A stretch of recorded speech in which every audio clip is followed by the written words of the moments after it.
नमस्कार मित्रांनो, माझं नाव प्रशांत निकम आणि तुमचं सर्वांचं आपल्या चॅनलमध्ये स्वागत आहे. त्याचबरोबर मित्रांनो, चॅनलला सबस्क्राईब केलं नसेल तर सबस्क्राईब करा आणि असं चॅनलला सपोर्ट करा. मित्रांनो, आजचा विषय आहे की हे जे नंदी म्हणजे आज आपला रुस्तम हिंद केसरी जी जोड आहे, महिब्या आणि आपला दशम हिंद केसरी बकासूर, हे दोघेही आज पायाच्या आजाराने म्हणजे दुखापतीने त्रस्त आहेत आणि ते स्वतःला सावरत आहेत त्याच्यातून. म्हणजे महिब्याचं खूपच पायाला त्याचे प्लास्टर वगैरे आहे, पाहूच आपण. आणि बकासूर पण थोडीशी तब्येत त्याची पण आता सुधरत आहे. तोही काही जवळजवळ ह्या कोरेगाव हिंद केसरीला नसणारच आहे.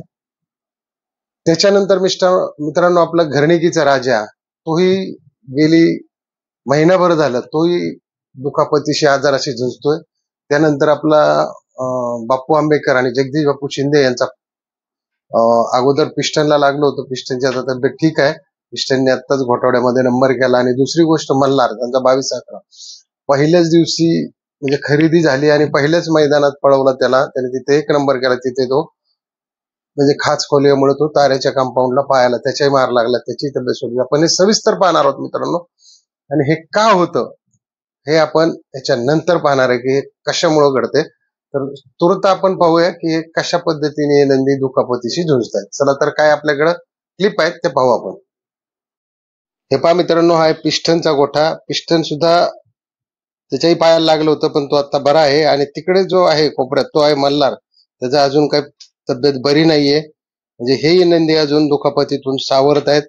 मल्हारला सुद्धा खूप खूप शुभेच्छा, कारण तो उरुळी देवाच्या मैदानात त्यालाही दुखापत झाली होती कंपाऊंडमुळे, पण आता त्याची तब्येत जरा ठीक आहे आणि सुधरत आहे.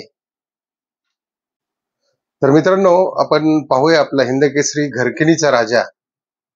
तो सुद्धा गेली 1 महिना आजारीच आहे, दुखापतीतच आहे. पाहूया आपण आपला घरकिणीचा राजाची तब्येत पण कशी आहे.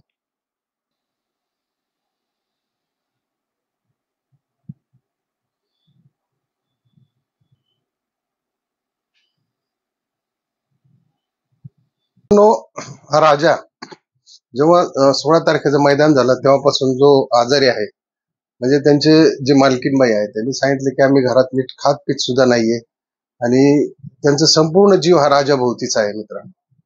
त्याच्यामुळं त्यांनी सांगितले की आता राजा या 15-20 दिवसानंतर म्हणजे बहुतेक आपल्या कोरेगावचं हिंद केसरी जे मैदान आहे त्याला 99% येण्याची शक्यता आहे. आणि परमेश्वर लवकरच राजालाही बरोबर करू अशी मीही विनंती करतो. आणि आपल्या सर्वांच्या युट्यूबर, गाडा मालक, गाडा प्रेमी आणि सर्व ड्रायव्हर्स यांच्या वतीने राजाला शुभेच्छा. लवकर राजा सुद्धा बरा हो आणि पुन्हा एकदा जोरदार कमबॅक करू अशी मी परमेश्वर चरणी प्रार्थना करतो.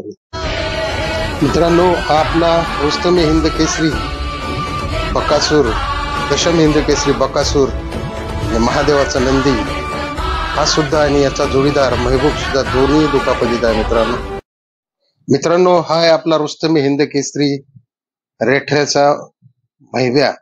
मित्रांनो, त्याच्यात पहा पायाला पुढच्या प्लास्टर आहे पूर्ण, आणि तो पूर्ण आता कमीत कमी 6 महिने तरी मैदानात येऊ शकत नाही, अशा पद्धतीने त्याला या ठिकाणी इजा झालेली आहे मित्रांनो.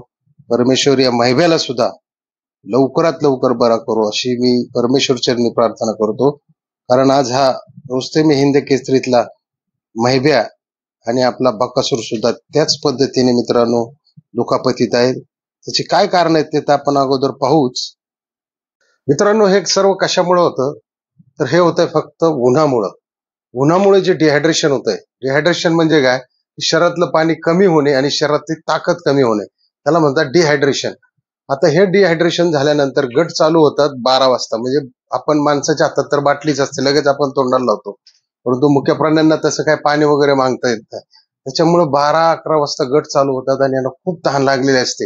एकतर यांच्या नंदींच्या शरीरामध्ये 50 लिटर रक्त असतं आणि आपल्या असतं 5 लिटर. आपल्याला किती त्रास होतो तर त्यांना किती त्रास होत असेल. त्याच्यामुळं ते डिहायड्रेशन झाल्यामुळं पहिला फेरा पळाल्यानंतर दुसऱ्या फेऱ्याला काय होतं, जर खाच खोलगे असतील तर शरीर गरम झालेलं असतं त्याचं, आणि शरीर गरम झाल्यानंतर दचके जर बसले तर हाडांना वगैरे काही होत नाही, पण मांसात जे जखम होते त्याला आपण मेडिकल भाषेमध्ये इन्फ्लमेशन म्हणतात. आणि हे इन्फ्लमेशन बरं व्हायला कमीत कमी 15 दिवस ते 1 महिना लागतो. म्हणून असे दचके वगैरे, कारण काय होतं, अंगामध्ये ताकद नसते राहिली, पण पळायचं असतं त्यांना, ते जबरदस्तीने पळतात आणि मग खाच पडल्यात पाय जर पडले तर लगेच त्यांना इन्फ्लमेशन हा प्रकार होतो. त्याच्यामुळे हे नंदींना या उन्हाळ्यामध्ये पायांच्या ज्या दुखापती होतात अशा, म्हणजे त्या फाऱ्यातून चमकणे, खोब्याच्या आसपास मधून चमकणे, त्याला इन्फ्लमेशन हा प्रकार मानतात. म्हणजे तिथे मोडतोड होत नाही, पण तिथं काय होतं, मांसात रक्त असं काळवटतं आणि मग तिथे त्यांना पेन्स व्हायला तयार होतात. मग त्यांना ते पेनक्युलर इंजेक्शन गोळ्या देऊन ते 15 दिवस महिनाभर आरामावर ठेवल्यानंतर पुन्हा पळू शकतात.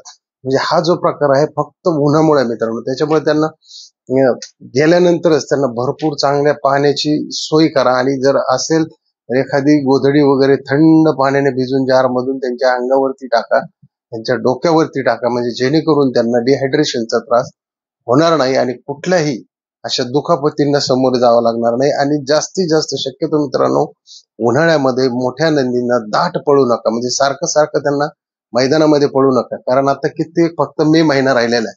त्याच्यानंतर जून आणि मैदान तर चालूच राहणार आहेत वर्षभर, पण एखाद्या नंदीला मोठा फटका बसू शकतो.